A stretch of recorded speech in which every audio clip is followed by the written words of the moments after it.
رہی کہ اللہ کے رسول علیہ الصلوۃ والسلام سے سوال کیا جا رہا ہے اخبرنی عن الایمان، ایمان کے بارے میں بتائیے. آپ ارشاد فرما رہے ہیں ان تؤمن باللہ وملائکتہ وکتبہ ورسلہ، کہ اللہ پر ایمان لاؤ. اللہ پر ایمان لاؤ، اللہ کے سوا کوئی معبود نہیں، وہ تنہا ہے، وہی کائنات کا مالک، اس نے سب کو پیدا کیا، اسے کسی نے پیدا نہیں کیا. لم یلد ولم یولد ولم یکن لہ کفوا احد، کوئی اس کے برابر کا نہیں. اللہ الصمد لم یلد ولم یولد، نہ تو اس نے کسی کو پیدا کیا ہے نہ وہ کسی سے پیدا ہوا ہے. تمام چیزیں اس نے پیدا کی کا مطلب یہ اس نے بنائی ہے، اس کے حکم سے بنی ہے. لیکن ولد یلد، اس نے لم یلد ولم یولد، کہ اس نے کسی کو پیدا نہیں کیا ہے.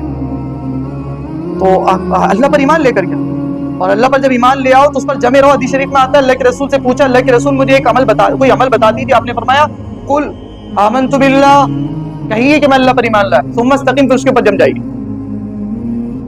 تو یہاں پر اللہ کے رسول ارشاد فرما رہے ہیں اللہ پر ایمان لاؤ، وہی معبود ہے، وہی خالق ہے، وہی مالک ہے، اس کی طاقت ہر ایک پر حاوی ہے، اس پر کوئی حاوی نہیں ہو سکتا. وہ سب سے بڑی ہستی ہے، اس سے بڑا کوئی نہیں ہو سکتا، اس کے برابر کا کوئی نہیں ہو سکتا. اس نے سب کو پیدا کیا ہے، وہ کسی سے پیدا نہیں ہوا، اس کے جیسی کوئی چیز نہیں. لیس کمثلہ شیء، اس کی مثل، اس کی طرح کی کوئی چیز نہیں ہے. اس کے بارے میں تصور نہیں کیا جا سکتا، اس کو دنیا کی آنکھوں سے نہیں دیکھا جا سکتا. لن ترانی، اس نے فرمایا حضرت موسیٰ علیہ السلام سے کہ آپ مجھے نہیں دیکھ سکتے.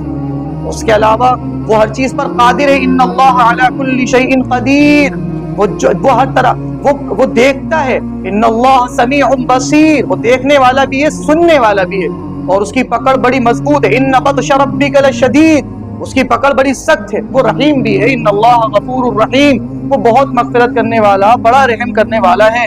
اور وہ ساتھ میں اس کی پکڑ بھی سخت ہے، وہ رحم کرنے والا بھی ہے، وہ انسان کو پیدا کرنے والا بھی ہے. جس نے فرمایا اقرأ بسم ربک الذی خلق، خلق الانسان من علق، جس نے انسان کو پیدا کیا ہے ایک لوتھڑے سے. اس کے علاوہ جو ہے کہ نام سے اس پاک پروردگار کی بڑی صفات ہیں. وہ روزی کو دینے والا ہے. وہ کہتا ہے ان اللہ هو الرزاق ذو القوۃ المتین، کہیں وہ کہتا ہے واللہ یرزق من یشاء بغیر حساب، کہ اللہ جس کو چاہے بغیر حساب کی روزی دیتا ہے. وہ تو اس پر ایمان لایا جائے. وہی خالق کائنات ہے، اسی کے حکم سے سب کچھ ہوتا ہے. اس کے حکم کے آگے کسی کا حکم نہیں چل سکتا. اگر اس کی طرف سے ایک فیصلہ ہے، باقی دنیا والوں کا، کائنات والوں کا ایک فیصلہ ہے، تو پھر یاد رکھیں اس کا فیصلہ حاوی ہوگا، کائنات والوں کے فیصلے دب جائیں گے.